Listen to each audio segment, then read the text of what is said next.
suis juriste de formation. J'ai travaillé dans plein d'univers qui n'ont rien à voir avec le droit, mais qui ont tout à voir avec la démocratie, dans différents pays, en France, au Mali, en Espagne et en Europe. Et aujourd'hui, j'habite dans un petit village du sud de la France. Et pour autant, je suis reliée par mon travail à plein d'autres territoires, beaucoup en France, quelques-uns en Europe principalement. Et je travaille pour 3 organisations. Donc j'étais présente ici au titre de ces 3 casquettes. Donc 3 organisations qui œuvrent à des échelles très différentes. Donc je suis cofondatrice de la coopérative Fréquence Commune. Et peut-être c'est d'elle dont je parlerai le plus, qui est une coopérative de communes participatives en France. Donc on accompagne plusieurs municipalités, c'est sur cette échelle-là qu'on agit principalement en France. Mais j'œuvre aussi aux côtés de 2 autres organisations, une organisation française qui s'appelle le Mouvement Utopia et une organisation espagnole qui s'appelle Commons Police et qui font un travail depuis plus de 5 ans ensemble pour justement partager des alternatives de radicalité démocratique à l'échelle municipale, ou comment des habitants se réapproprient un pouvoir au niveau local. Et ça, on essaie de le faire diffuser à des échelles nationales et européennes.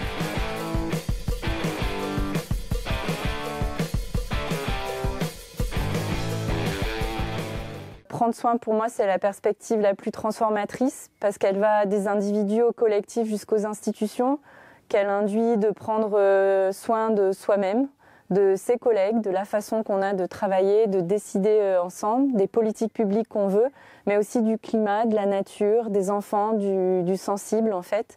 Et je pense que c'est ce qu'il peut y avoir de peut-être de plus puissant, pourvu qu'on en prenne conscience maintenant, à l'échelle d'une décennie, avec le peu de temps qui nous reste. Ça serait vraiment une invitation à prendre soin dès maintenant de nous toutes et tous.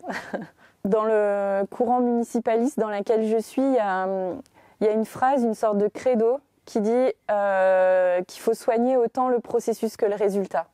C'est autant la façon qu'on a de faire les choses et de s'attacher à les faire en cohérence et bien que la finalité de ces processus-là qui est importante.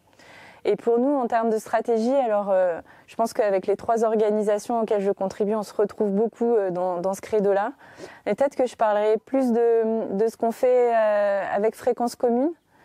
Nous, ce qu'on a décidé de faire dans cette coopérative qui soutient donc des communes participatives, et on entend par commune autant des mairies élues que des collectifs d'habitants, donc des gens qui sont dans l'institution autant qu'en dehors, c'est soutenir des chemins de redistribution du pouvoir politique. C'est de retrouver une capacité politique d'agir et de croire en cette capacité à pouvoir transformer nos vies au quotidien. Et donc nous, on s'est donné un chemin jusqu'à 2026, les prochaines élections municipales, pour accompagner, soutenir, et pas dans une posture de consultance, mais dans une posture de donner des clés pour que les acteurs soient les propres acteurs de leur pouvoir d'agir et dépendent pas d'un accompagnement ad vitam aeternam en fait, et du financement qui va avec, pour que depuis cette échelle très locale, qui est une échelle de vie, de quotidien, d'attachement, de crise, de besoin, de solidarité, d'énergie, on ait une puissance forte qui se concrétise à travers, en 2026, des élections municipales qui portent ce nouveau personnel politique, j'allais dire, ces nouveaux élus qui sont des citoyens, qui sont des femmes, qui féminisent la politique, qui l'écologisent, qui la démocratisent, qui la repolitisent, qui le font main dans la main avec les habitants, qui ont peut-être le courage de porter des bifurcations un peu plus profondes que ce qu'on le voit au niveau national par exemple. Donc voilà, notre stratégie, c'est vraiment qu'en 2026 se démultiplient en fait toutes ces forces depuis le bas, et je dis bien pas seulement au local, mais depuis le local, comme une force qui va pousser d'autres acteurs, pousser d'autres échelons.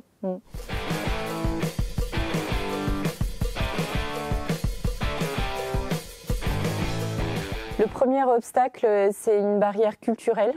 Faire de la politique autrement, ça veut dire avoir Une autre représentation du pouvoir, qu'un décideur, c'est pas forcément un homme blanc d'une cinquantaine d'années, cadre et qui parle bien.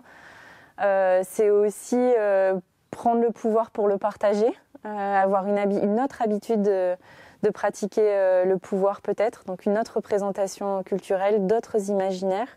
Ça, c'est un premier obstacle très fort. Une dépatriarcalisation du pouvoir aussi, une féminisation du pouvoir. Voilà, ça, c'est une bataille culturelle qui est énorme et c'est le premier obstacle au changement qu'on pousse, nous. Le deuxième obstacle, il est dans la marchandisation de la démocratie en France aujourd'hui. On a besoin d'un service public de la démocratie. On aurait besoin de moyens pour des élus qui veulent se former. Même des enfants qui ont envie d'apprendre à décider autrement, sans vote majoritaire ou sans faire primer les plus dominants sur les autres. Et en l'absence de ce service public de la démocratie, on est dans un marché concurrentiel qui nous amène, nous, organisations, à être dans un travail et une forme d'action, à essayer de recréer une nouvelle économie, là où on nous plonge dans une forme de commerce. Voilà, dans une marchandisation. Pour nous, le deuxième obstacle, c'est la marchandisation de la démocratie. La bataille culturelle, elle se gagne en faisant la démonstration qu'en fait, oui, prendre le pouvoir pour le partager, c'est possible. Pour l'incarner différemment, c'est possible. Qu'il y a aussi des méthodes qui permettent de répartir les prises de parole, d'élire ou de trouver de nouvelles fiches de poste, de nouveaux candidats, plus de femmes, plus d'invisibles en fait, d'ouvrir les cercles de décision aux personnes les moins représentées. Donc voilà, il y a des outils qui aident et qui ne sont qu'un moyen sur un chemin politique, et qui ne sont pas une technologie et une finalité en soi. Et le deuxième moyen pour lutter contre la marchandisation, c'est d'essayer de créer une nouvelle économie, justement. Pas être dans la consultance, créer une société coopérative d'intérêt collectif, veiller à ce que les liens de travail qui nous unissent avec les différents intervenants soient rétribués de façon juste, qu'il y ait une protection sociale, qu'on protège et qu'on prenne soin, là encore une fois, des personnes tout au long de leur implication. Qu'on essaie de se responsabiliser aussi dans la façon qu'on a d'utiliser l'argent qui nous est remis. Donc nous, on a choisi un fonctionnement non capitaliste, non lucratif, où on ne fait pas de bénéfices. En fait, on paye juste le travail qui est fait. On n'est pas dans une logique de profit, mais au contraire, voilà, d'essayer de créer un cercle vertueux.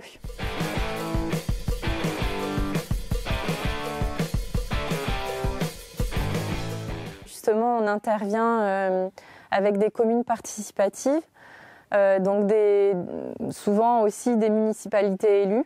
Mais ces gens, ils sont élus grâce à des luttes aussi au local. Donc c'est une façon d'articuler mobilisation et ensuite représentation. Ces luttes qui ont précédé la campagne électorale contre un supermarché, contre un aéroport, contre un maire qui était devenu autocratique, qui décidait tout. Ces mobilisations ont constitué des étincelles aussi, qui ont soudé des collectifs, qui ont maturé ensemble, qui ont appris à fonctionner ensemble, à trouver une qualité de fonctionnement et de décision partagée ensemble, et puis qui ensuite, parfois, ont gagné les élections.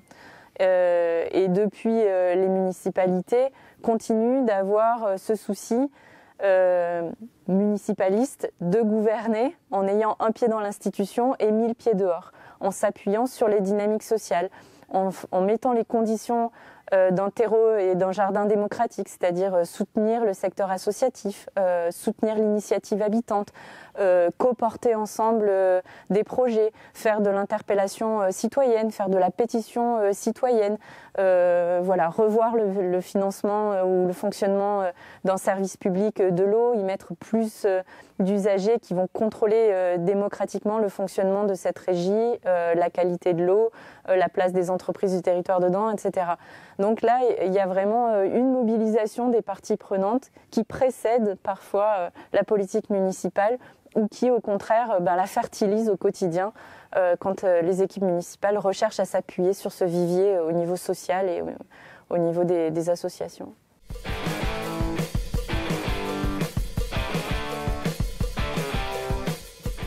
Parce que nous agissons avec les habitants, mais aussi avec des élus. J'ai envie de rappeler qu'on peut travailler à l'émancipation personnelle, mais il faut aussi émanciper et libérer nos institutions parce qu'elles en ont besoin.